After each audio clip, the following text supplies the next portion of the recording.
up, though, everyone? Thank you so much for coming to this artist talk for EastSideWarhol.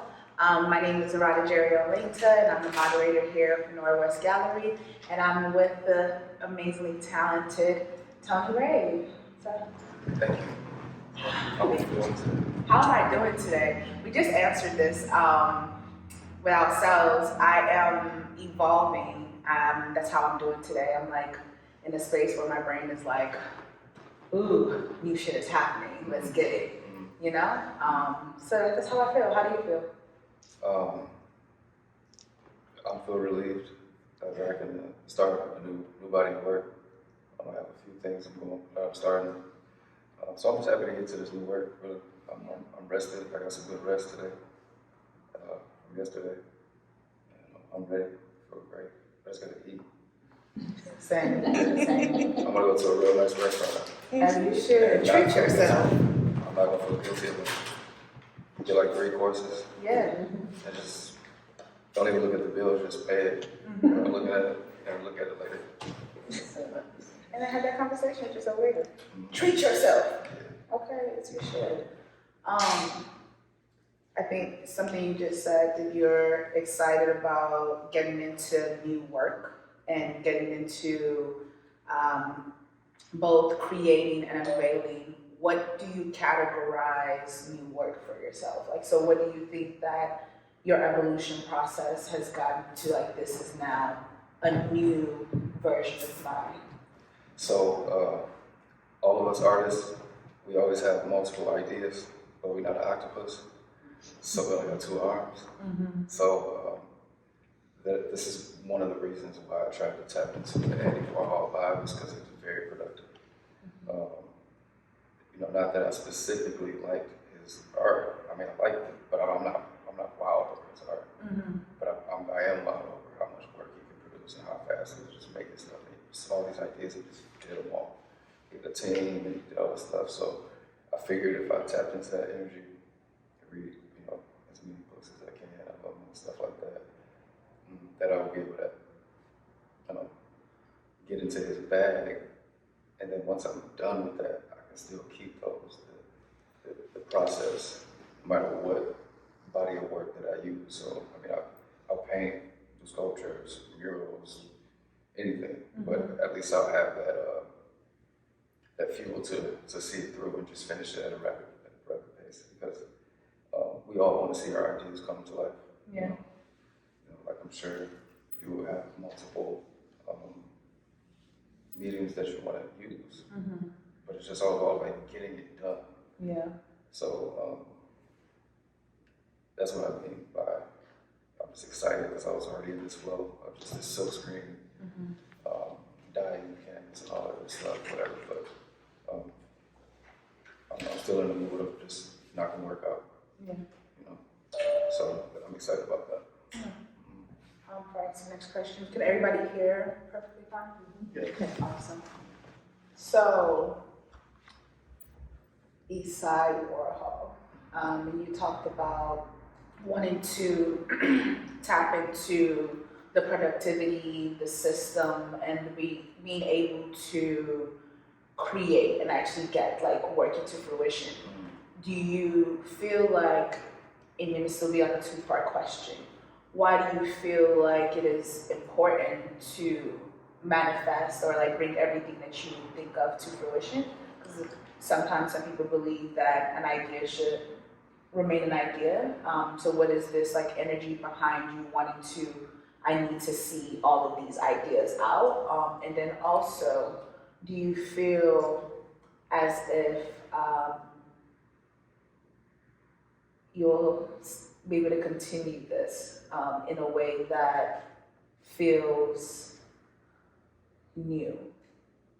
So I have to finish this work and make it work, because my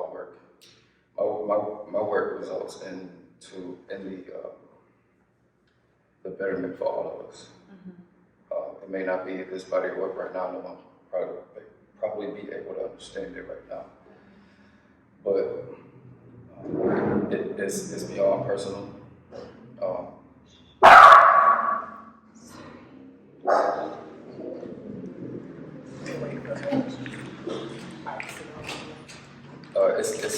personal, but it's beyond that. I'm sure a few of us can feel like this Colonel Sanders, the Jesus in the back face.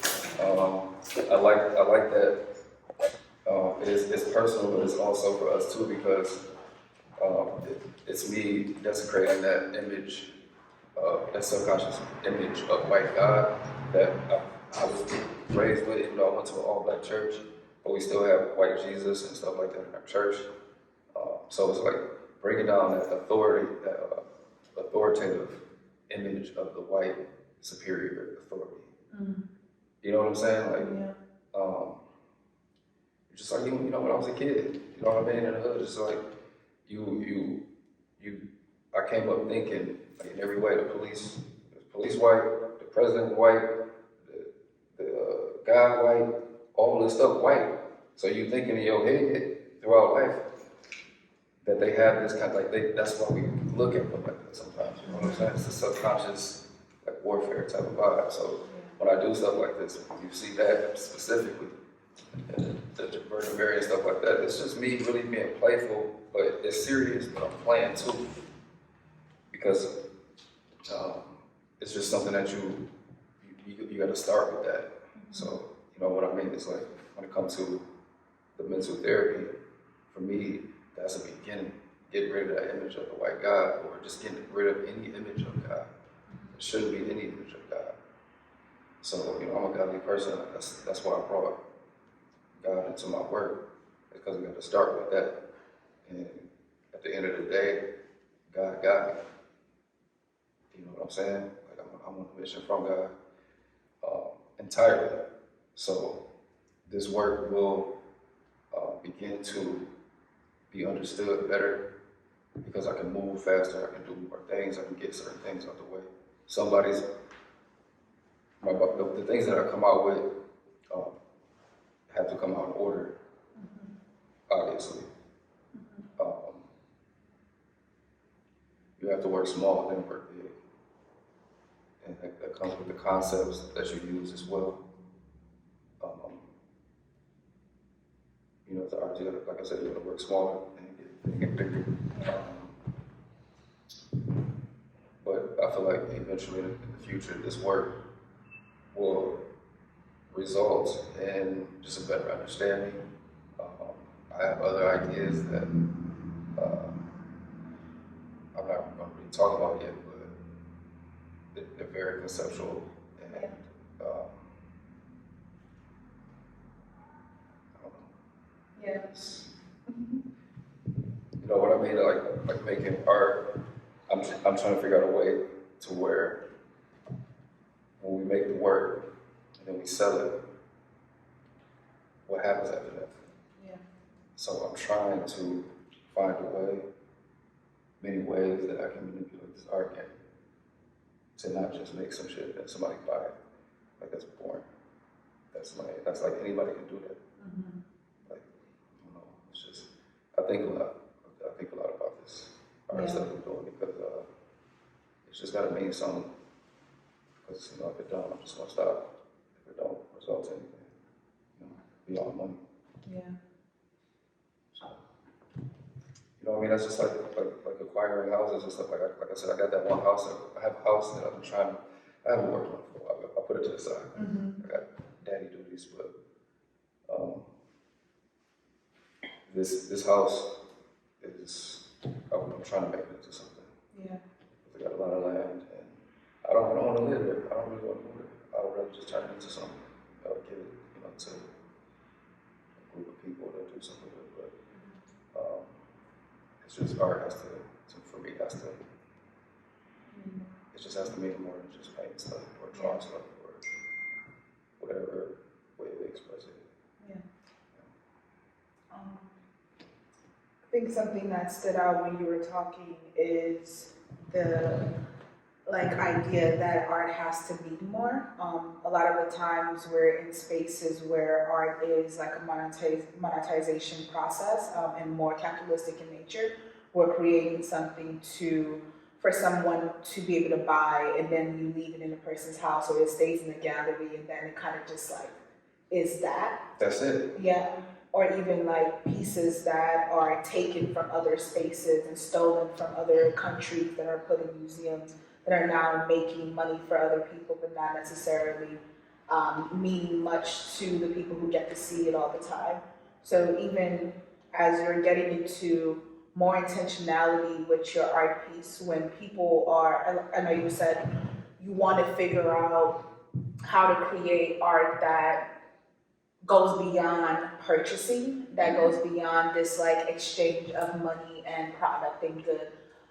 How do you feel, or what do you think is a step in that process for not only like you, but for people who are consuming, people who are having these conversations? Like, how do you feel like we can start to have more conversation and moving beyond capitalism in art?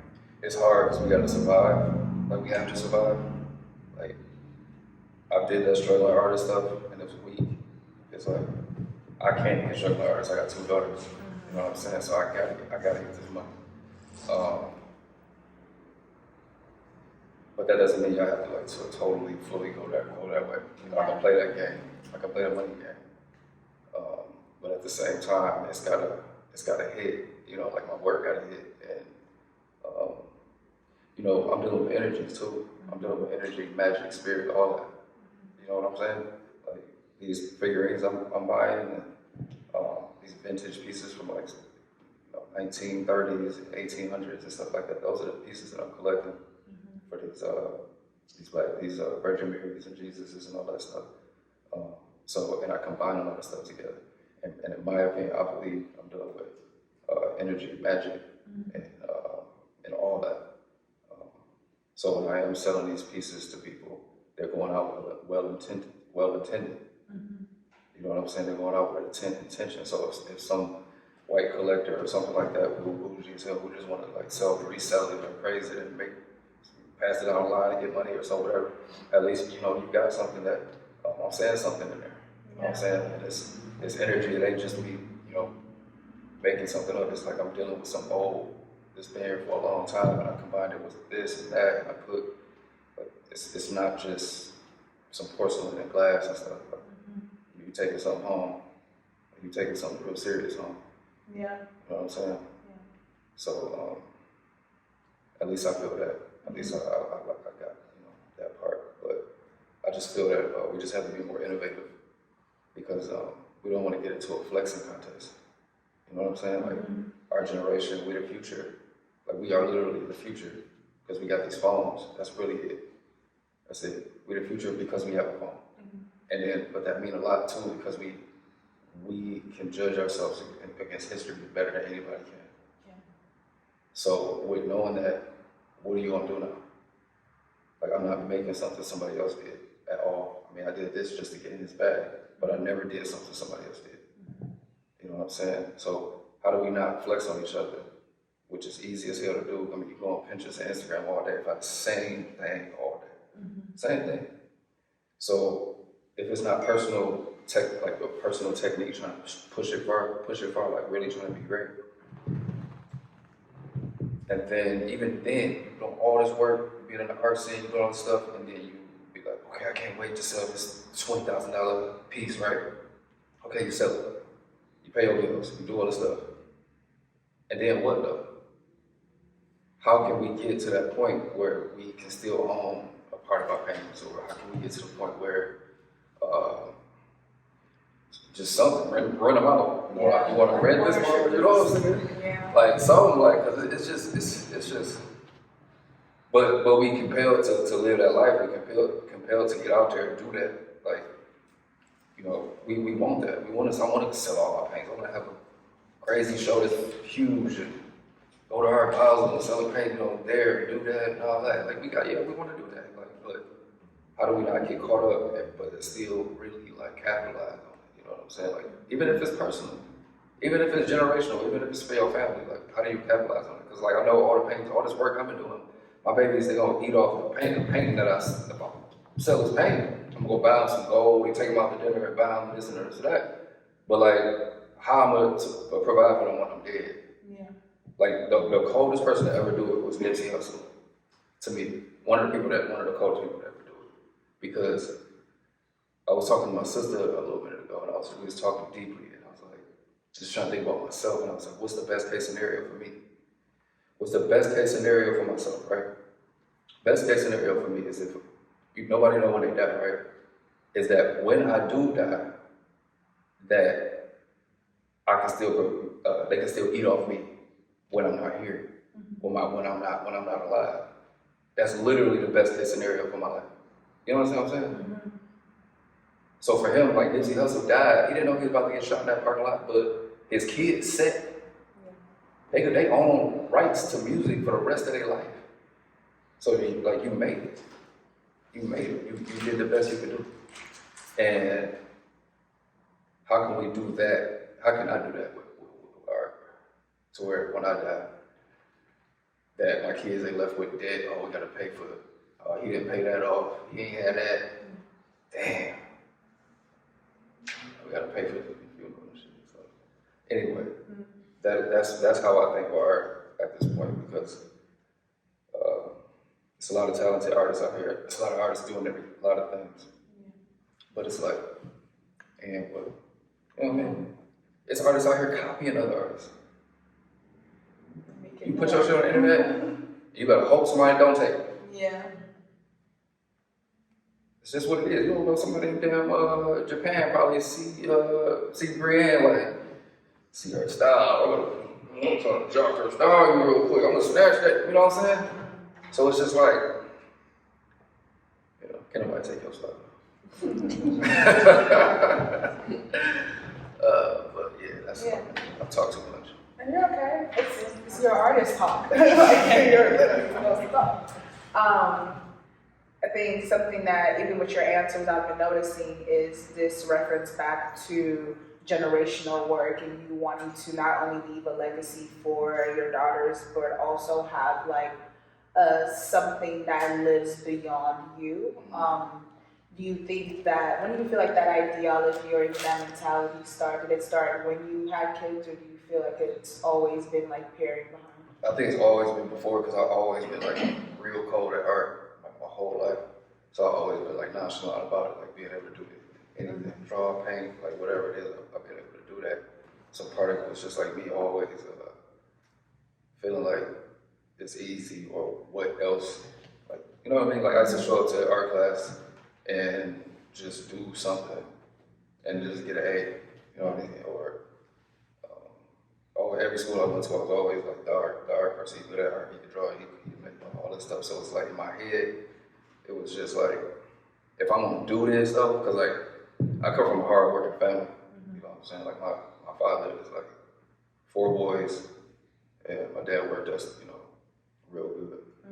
So to me and my family, if it ain't hard work and you doing art, what is you doing? Yeah. You know what I'm saying? You ain't making no money. Like what is this painting stuff? Like what is you doing?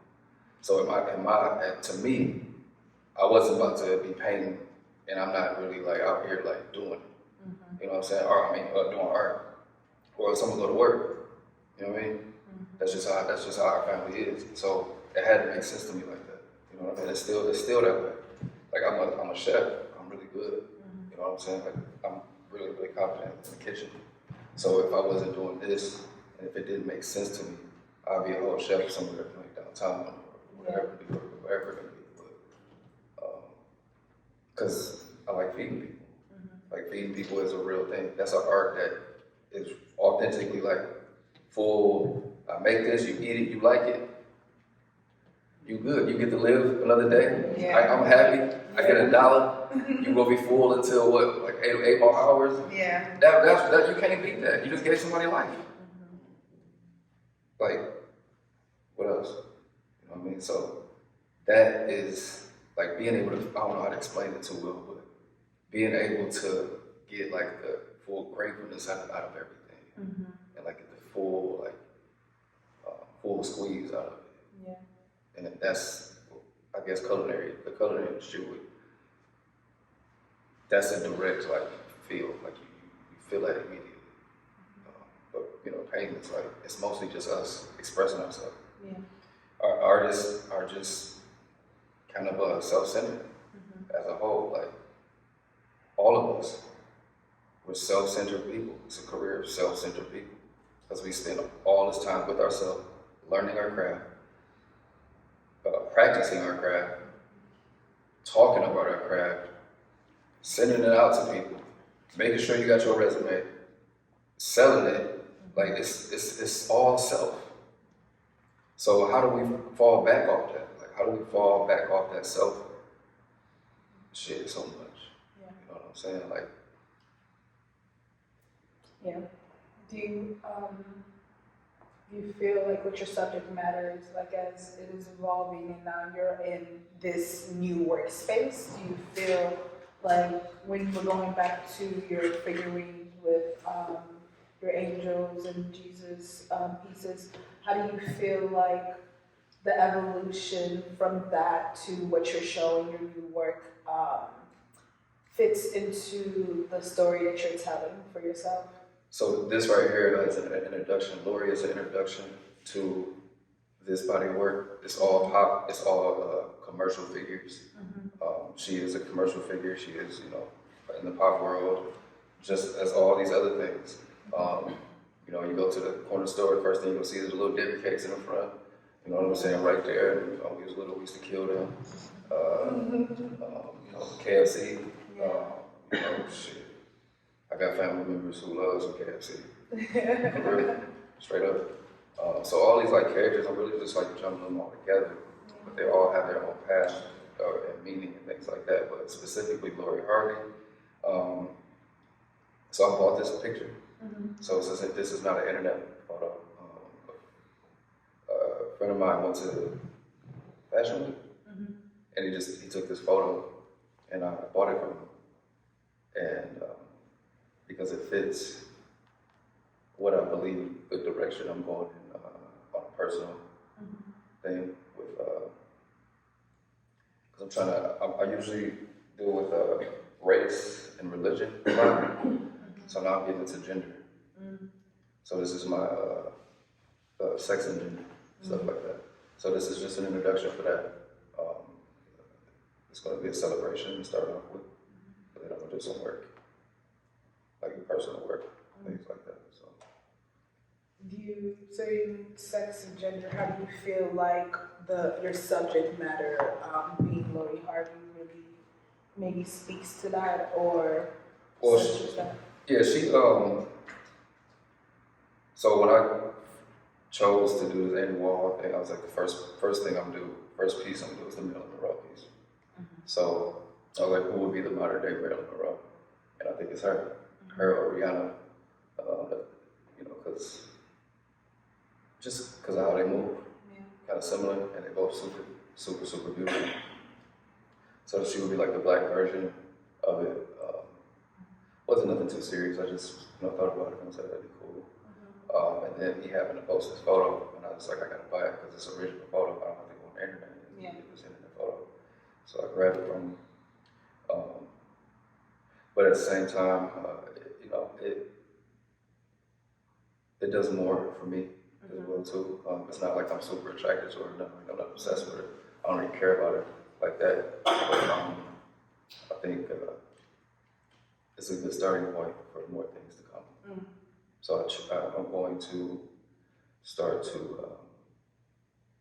develop a few more of his pieces that he did that I'm interested in for technique wise, like for technique reasons, because I'm learning how to do a lot of things I didn't know before with this. You know, like the screen printing process with that. You know, I dyed the canvas. I dyed it and then stretched it on the stretchers while it was wet. So just doing a lot of different things. But I have yet to. I can't say too much about it right now. Okay. We love artists. You know, keep it to yourself. Well, I don't think I can explain it too clear right now. It's very unclear. Yeah. Yeah. That's true. Does anyone have questions, thoughts? I should have a question.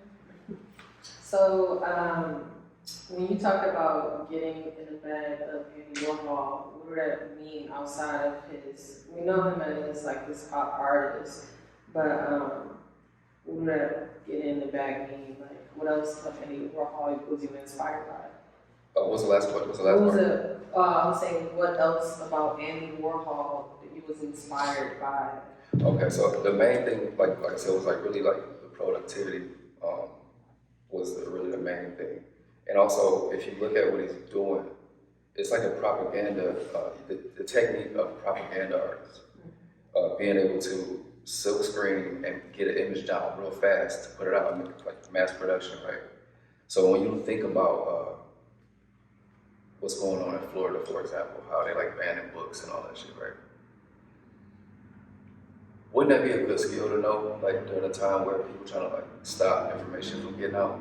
You know what I mean? Like, if artists, we create images that we believe in, or even if it's facts, like putting out facts and things, like being able to control putting information out into the world.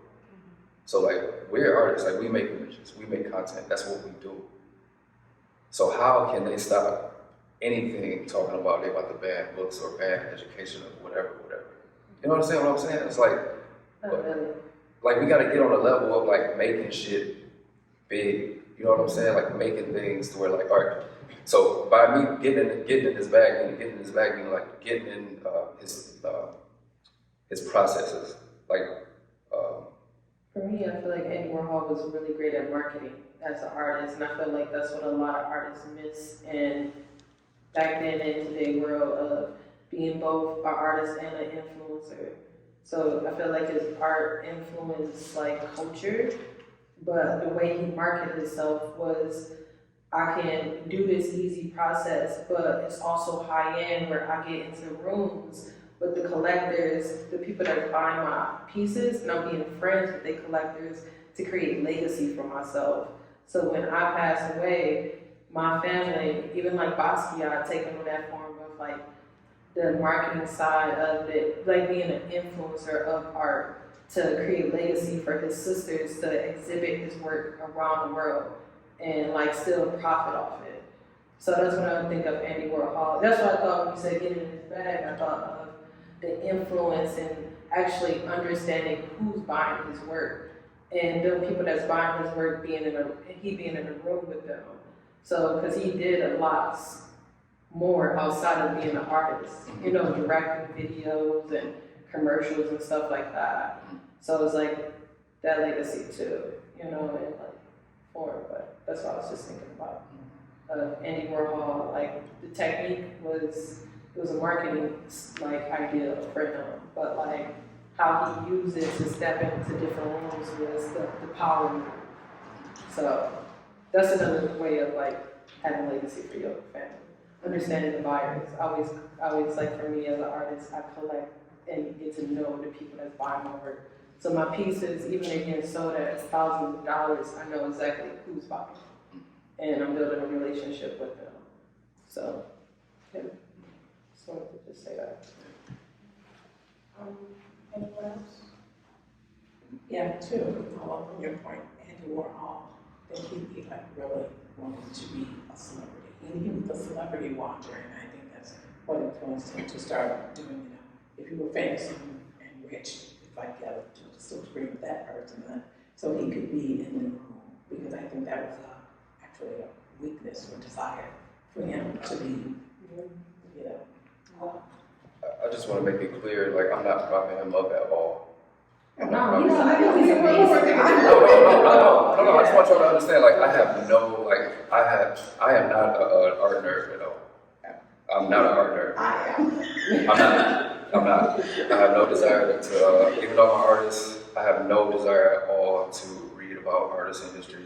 And it sounds crazy, right? If it comes to me in my life and I see it and it just comes in my path, sure. But I'm not about to go get books and read about artists and go, oh, another artist, read about him. I'm not doing it. And Why? because I'm not an artist like that. Like, you know what Ho say? I'm not a rapper. What do you say? What Ho say? He used to always say, I'm not a rapper. No, I'm not a rapper. Basically, like, I'm an artist, but I don't care about, go ahead, I got you. I think I get you. It's not Warhol so much, it's the technique. I just want to take what's valuable from it. That's it, period. And all that other stuff can stay. I don't care. Even with Basquiat and all these other people, I don't believe in it. I don't believe in it. I don't care about Basquiat. I don't believe that he was even really good. I believe he was a prop and brought up and like finessed. There was so many other artists before him, black artists that was getting in way before him at the same time.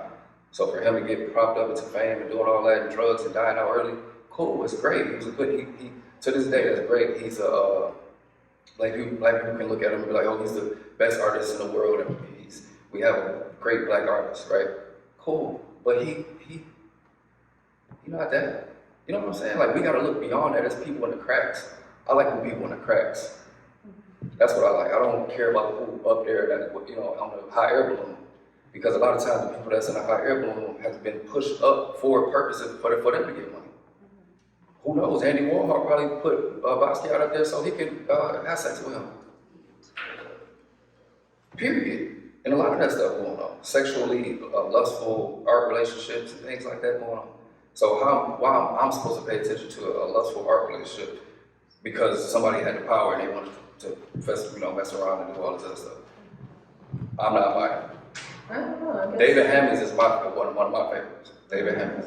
But you use a technique, I guess, when you think of like a technique. And he's in the cracks. Yeah, because I'm like, are you using like the marketing technique of Andy Warhol and Basquiat? Well, the marketing, that's a whole different thing. Or Marketing's technique, different. is it? It's technique and style. The marketing I don't care about. I don't care about the marketing. But that means I gotta care about what people think about me. Okay. I really don't care. Because the work gotta be done. Like, we got work to do. And that's how I see it. So, I'm sorry. So are you more, I get, correct me if I'm wrong, you're more interested in the technique of an artist than the artist himself, perhaps? Him specifically speaking. Not him. Speaking of the artists in general. It varies. There's a few artists that, I can just kick it with and be friends with. You know what I'm saying? Because I like how they talk and things like that and the influence that they have. But when I do start to read about an artist or try to get into another artist intentionally, I'm really trying to absorb what I can from them, what I can use, because I'm going to use it and use it better than you. I mean, how's Andy Warhol using his techniques better than me right now? Even though it's all them years ago, back in the 70s and the 60s. What was you protesting against? What was you doing? You just wanted to be famous. Yeah, exactly. Okay, now give me that, and I'm gonna do it better than yours. I'm gonna do it and do it in a better way. I'm gonna play with it for a little bit. I'll play with it with this, but and eventually I'm gonna. That's what I want to do. I want to get so good at the screen print stuff that I start getting as good as Shepard Fairey. He's excellent at that whole thing, right? He's amazing. So what if I had his style and all that, and I was able to use that same technique to bomb sides of freeways, talking about everybody. It's time to vote for the mayor of Detroit this year because don't nobody knows when it's time to vote for the mayor. Yeah. And we got a white mayor. How does Black City got a white mayor? So while we not out, all the artists out bombing the side of it, making an art piece, you doing your style when it's time to vote for the mayor, we more influential. And we not using our influence. So that's what I mean by taking this technique and being able to use the screen printing to maybe get, what's her name?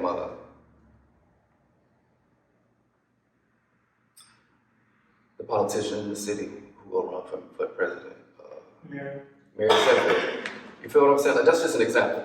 You know what I'm saying? I get an image together of her and I put the little art stuff and I make a screen and I do it on my own. I billboards, all that stuff. Like, that's the fact that we don't have a Black mayor in this city is stupid. That's stupid as hell. Like, how? And they want to keep it like that. That's why they want to keep it like that.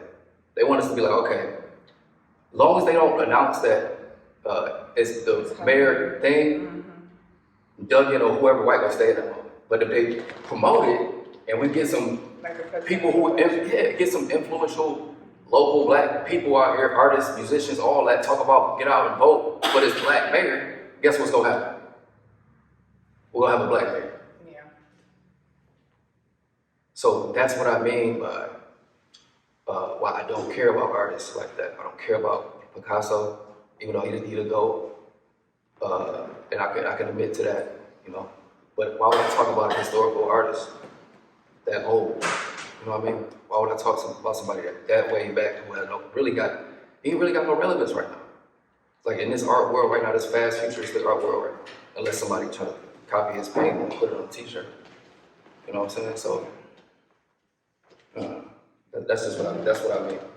I think something that, again, as you're talking, even coming back, is like not necessarily wanting to be an artist, but wanting to be more of an activist that does art and use art and that medium to kind of have conversations that like we posture incorrectly. Yeah, you're right. I would say activist, but like if it's anything anywhere harder than that, you know, even myself right now, like I got to do more outside of the art studio. So meaning like I want to go back into 6 Mile and Gratiot to the Matrix Center, and I want to be working over there at least like once a week. And I got to do something. I can't just make art about it and not do nothing. You know what I'm saying? Yeah. And that's one thing too. Is like, you know, us artists, we can take photos, paint, do all this stuff, but we gotta like be active. And a lot of us are though. You know what I'm saying? Brianne, you active, super active, inspirational. You know what I'm saying? So you know, I appreciate you. I see the whole Hooligan Squad, like all of them. That's an amazing collective. But anytime I talk about, that's why I don't get with artists. I have a collective because if they're not doing it like that, I don't want to be a part of no group. So like, y'all really is a really good example of like a group of artists who really kill the game. You know what I mean? So let's keep it up. Yeah. You think as we're watching your new work and your style evolve and your conversations around just community, society, humanity, race, culture evolve, do you think that you would get louder in your expression? Absolutely. I have to and I will. Like starting right now. Yeah. Yeah.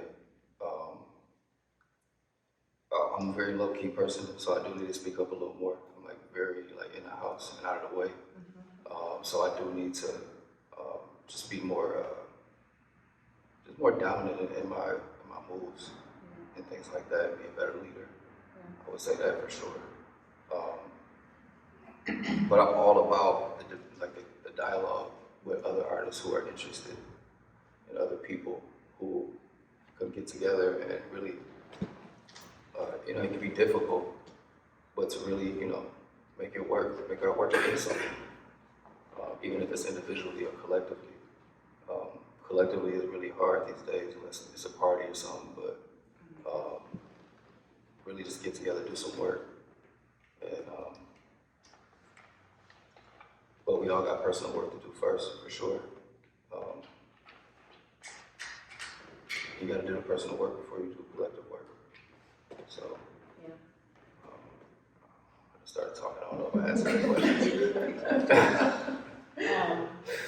I guess to maybe round this up, what does personal work look like for Tony? I have to be more budgeted and not spend like I spend. Be spending money, and but it go for a good cause. What else? I gotta make sure I maintain like 15 more pounds because I be kind of light sometimes. So that's like been a struggle though. And other than that, you know, it's just being patient, maintaining. Like I said, I'm a whole father, and I'm understanding how heavy that is. It's deep, and because your whole mood can change your daughter's whole mood and their whole day. And I'm trying to create security around them and raise them to be some amazing, strong, feminine, beautiful young women. And I gotta figure that out because I'm a I gotta do that, you know what I'm saying? So I got friends and my sister, you know, they all give me like tips and stuff like that. You know what I mean? But it's so far they say I'm doing good. Huh? I do. I listen all the time, especially about little girls. They're like, what I gotta do? I ask them sometimes. I was like, how can I be a better father? And they be like,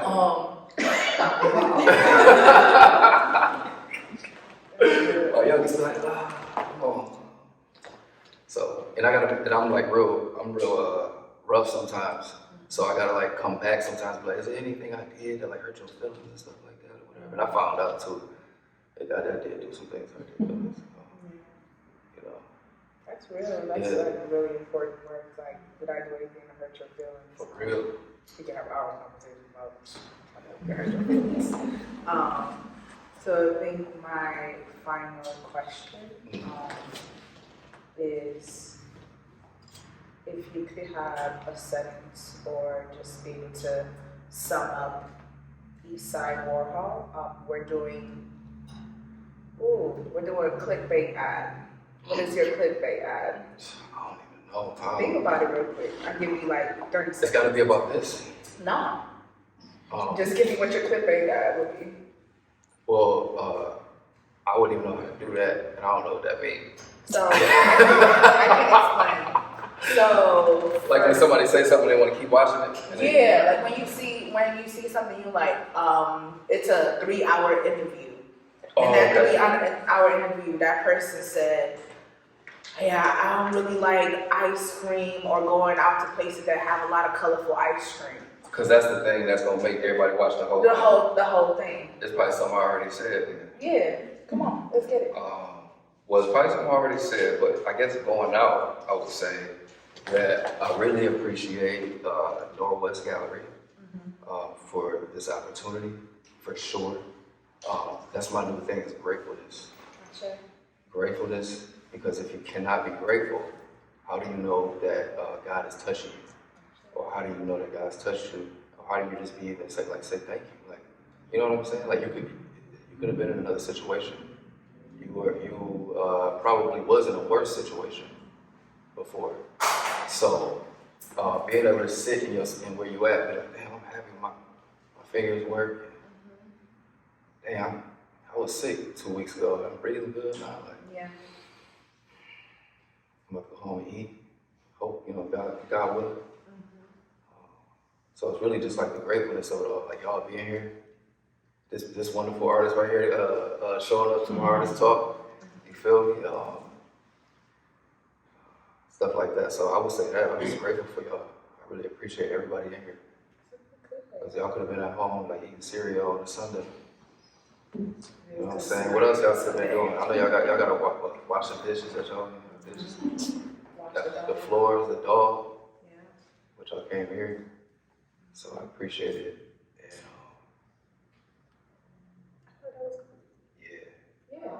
To end this out, we're gonna do, because we're doing gratefulness, I would love to open and invite you all to do a gratefulness activity with us real quick. Just impromptu. Stand up? Yeah, let's stand up. Because I've been sitting for a minute now. Okay, so think for 30 seconds, just like maybe scan your body and think about your day, think about your week, and just say collectively to yourself. You can either whisper it, think about it in your head, something that you're extremely grateful of, whether it's being grateful to be alive, solid talking, or maybe a situation that you've experienced. But I just want to invite you to just take a second, scan your body, scan your life, and just find something to be really grateful of and just say it to yourself.